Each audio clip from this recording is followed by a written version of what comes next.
Dunfin, the city that floats on the water. Friday, May 6. No one could be more gentle and kind than the little gray goose Dunfin. All the wild geese loved her, and the tame white goosey gander would have died for her. When Dunfin asked for anything, not even Akka could say no. As soon as Dunfin came to Lake Mälar, the landscape looked familiar to her. Just beyond the lake lay the sea, with many wooded islands, and there on a little islet lived her parents and her brothers and sisters. She begged the wild geese to fly to her home before travelling farther north, that she might let her family see that she was still alive. It would be such a joy to them. Akka frankly declared that she thought Dunfin's parents and brothers and sisters had shown no great love for her when they abandoned her at Öland. But Dunfin would not admit that Akka was in the right. "What else was there to do, when they saw that I could not fly?" she protested. "Surely they couldn't remain at Öland on my account." Dunfin began telling the wild geese all about her home in the archipelago, to try to induce them to make the trip. Her family lived on a rock island. Seen from a distance there appeared to be nothing but stone there, but when one came closer, there were to be found the choicest goose tidbits in clefts and hollows, and one might search long for better nesting places than those that were hidden in the mountain crevices or among the osier bushes. But the best of all was the old fisherman who lived there. Dunfin had heard that in his youth he had been a great shot, and had always lain in the offing and hunted birds. But now in his old age, since his wife had died and the children had gone from home, so that he was alone in the hut, he had begun to care for the birds on his island. He never fired a shot at them, nor would he permit others to do so. He walked around amongst the birds' nests, and when the mother birds were sitting, he brought them food. No one was afraid of him. They all loved him. Dunfin had been in his hut many times, and he had fed her with bread crumbs. Because he was kind to the birds, they flocked to his island in such great numbers that it was becoming overcrowded. If one happened to arrive a little late in the spring, all the nesting places were occupied. That was why Dunfin's family had been obliged to leave her. Dunfin begged so hard that she finally had her way, although the wild geese felt that they were losing time and really should be going straight north. But a little trip like this to the cliff island would not delay them more than a day. So they started off one morning, after fortifying themselves with a good breakfast, and flew eastward over Lake Mälar. The boy did not know for certain where they were going, but he noticed that the farther east they flew, the livelier it was on the lake, and the more built up were the shores. Heavily freighted barges and sloops, boats and fishing smacks were on their way east, and these were met and passed by many pretty white steamers. Along the shores ran country roads and railway tracks, all in the same direction. There was some place beyond in the east where all wished to go in the morning. On one of the islands the boy saw a big white castle, and to the east of it the shores were dotted with villas. At the start these lay far apart, then they became closer and closer, and presently the whole shore was lined with them. They were of every variety. Here a castle, there a cottage, then a low manor house appeared, or a mansion with many small towers. Some stood in gardens, but most of them were in the wild woods which bordered the shores. Despite their dissimilarity, they had one point of resemblance. They were not plain and sombre looking, like other buildings. but were gaudily painted in striking greens and blues, reds and white, like children's playhouses. As the boy sat on the goose's back and glanced down at the curious shore mansions, Dunfin cried out with delight: "Now I know where I am! Over there lies the city that floats on the water." The boy looked ahead. At first he saw nothing but some light clouds and mists rolling forward over the water. But soon he caught sight of some tall spires and then one and another house with many rows of windows. They appeared and disappeared, rolling hither and thither, but not a strip of shore did he see. Everything over there appeared to be resting on the water. Nearer to the city, he saw no more pretty playhouses along the shores, only dingy factories. Great heaps of coal and wood were stacked behind tall planks, and alongside black, sooty docks lay bulky freight steamers. But over all was spread shimmering, transparent mist, which made everything appear so big and strong and wonderful that it was almost beautiful. The wild geese flew past factories and freight steamers, and were nearing the cloud enveloped spires. Suddenly all the mist sank to the water save the thin, fleecy ones that circled above their heads, beautifully tinted in blues and pinks. The other clouds rolled over water and land. They entirely obscured the lower portions of the houses; only the upper stories and the roofs and gables were visible. Some of the buildings appeared to be as high as the Tower of Babel. The boy no doubt knew that they were built upon hills and mountains, but these he did not see, only the houses that seemed to float among the white, drifting clouds. In reality the buildings were dark and dingy, for the sun in the east was not shining on them. The boy knew that he was riding over a large city, for he saw spires and house roofs rising from the clouds in every direction. Sometimes an opening was made in the circling mists, and he looked down into a running, tortuous stream. But no land could he see. All this was beautiful to look upon, but he felt quite distraught, as one does when happening upon something one cannot understand.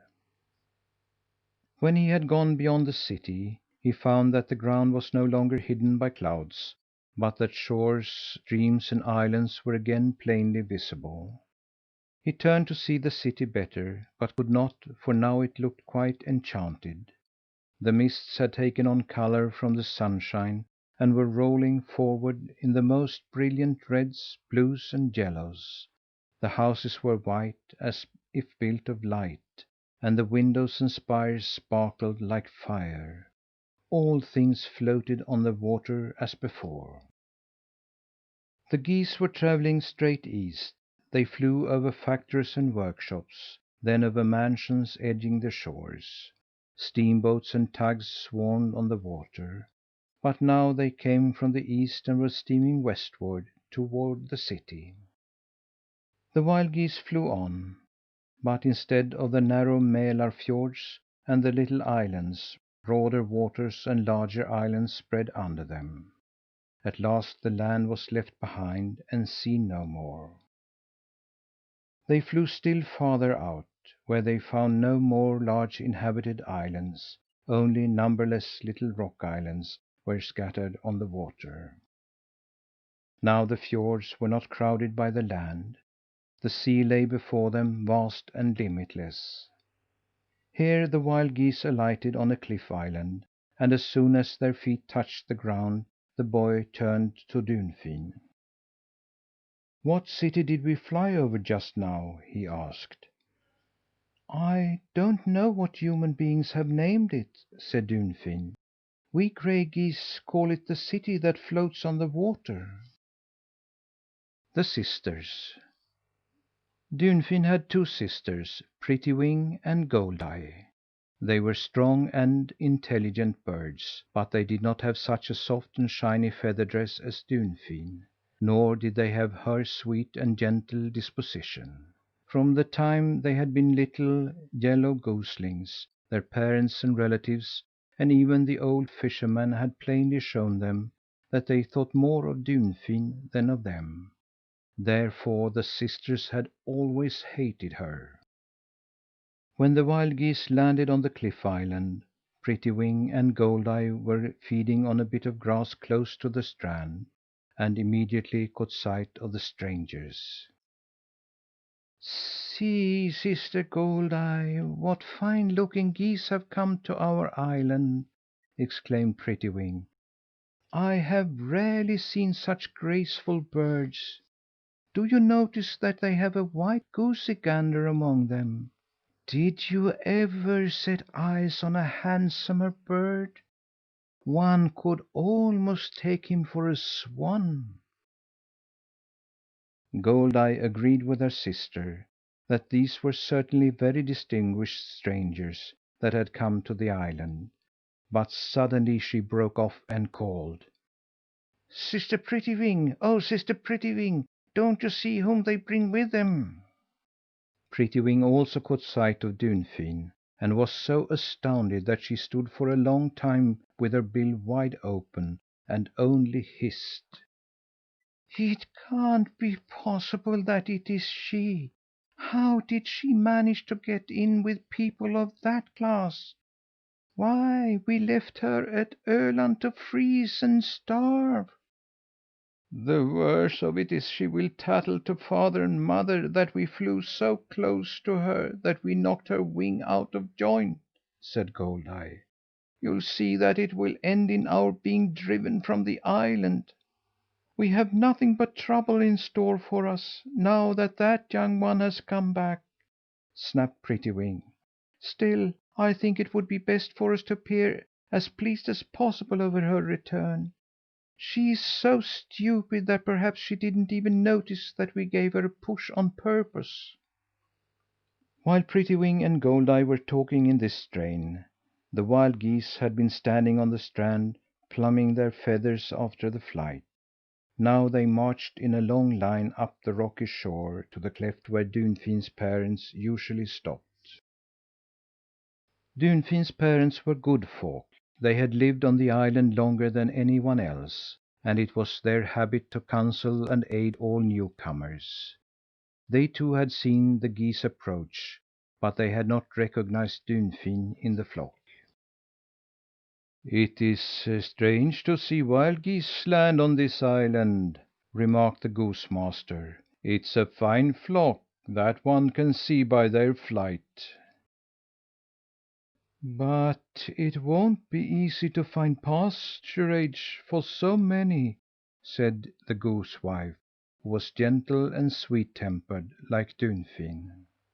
When Akka came marching with her company, Dunfin's parents went out to meet her and welcome her to the island. Dunfin flew from her place at the end of the line and lit between her parents. "Mother and father, I'm here at last!" she cried joyously. "Don't you know Dunfin?" At first the old goose parents could not quite make out what they saw, but when they recognized Dunfin they were absurdly happy, of course. While the wild geese and Morten Goosey Gander and Dunfin were chattering excitedly, trying to tell how she had been rescued, Prettywing and Goldeye came running. They cried "Welcome!" and pretended to be so happy because Dunfin was at home that she was deeply moved. The wild geese fared well on the island and decided not to travel farther until the following morning. After a while the sisters asked Dunfin if she would come with them and see the places where they intended to build their nests. She promptly accompanied them and saw that they had picked out secluded and well protected nesting places. "Now where will you settle down, Dunfin?" they asked. "I? Why, I don't intend to remain on the island," she said. "I'm going with the wild geese up to Lapland." "What a pity that you must leave us!" said the sisters. "I should have been very glad to remain here with father and mother and you!" said Dunfin. "Had I not promised the big white " "What!" shrieked Prettywing. "Are you to have the handsome goosey gander? Then it is " But here Goldeye gave her a sharp nudge, and she stopped short. The two cruel sisters had much to talk about all the afternoon. They were furious because Dunfin had a suitor like the white goosey gander. They themselves had suitors, but theirs were only common gray geese. And since they had seen Morten Goosey Gander, they thought them so homely and low bred that they did not wish even to look at them. "This will grieve me to death," whimpered Goldeye. "If at least it had been you, Sister Prettywing, who had captured him! I would rather see him dead than to go about here the entire summer, thinking of Dunfin's capturing a white goosey gander," pouted Prettywing. However, the sisters continued to appear very friendly toward Dunfin, and in the afternoon Goldeye took Dunfin with her that she might see the one she thought of marrying. "He's not as attractive as the one you will have," said Goldeye. "But to make up for it, one can be certain that he is what he is." "What do you mean, Goldeye?" questioned Dunfin. At first Goldeye would not explain what she had meant, but at last she came out with it. "We have never seen a white goose travel with wild geese," said the sister, "and we wonder if he can be bewitched." "You are very stupid!" retorted Dunfin indignantly. "He's a tame goose, of course." "He brings with him one who is bewitched," said Goldeye, "and under the circumstances he too must be bewitched. Are you not afraid that he may be a black cormorant?" She was a good talker and succeeded in frightening Dunfin thoroughly. "You don't mean what you're saying," pleaded the little gray goose. "You only wish to frighten me." "I wish what is for your good, Dunfin," said Goldeye. "I can't imagine anything worse than for you to fly away with a black cormorant. But now I shall tell you something. Try to persuade him to eat some of the roots I have gathered here. If he is bewitched, it will be apparent at once. If he is not, he will remain as he is." The boy was sitting amongst the wild geese, listening to Akka and the old goose master, when Dunfin came flying up to him. "Thumbietot, Thumbietot!" she cried. "Morten Goosey Gander is dying! I have killed him!" "Let me get up on your back, Dunfin, and take me to him." Away they flew, and Akka and the other wild geese followed them. When they got to the goosey gander, he was lying prostrate on the ground. He could not utter a word, only gasped for breath. "Tickle him under the gorge and slap him on the back," commanded Akka. The boy did so, and presently the big white gander coughed up a large white root, which had stuck in his gorge. "Have you been eating of these?" asked Akka, pointing to some roots that lay on the ground. "Yes," groaned the goosey gander. "Then it was well they stuck in your throat," said Akka, "for they are poisonous. Had you swallowed them, you certainly should have died." "Dunfin bade me eat them," said the goosey gander. "My sister gave them to me," protested Dunfin, and she told everything.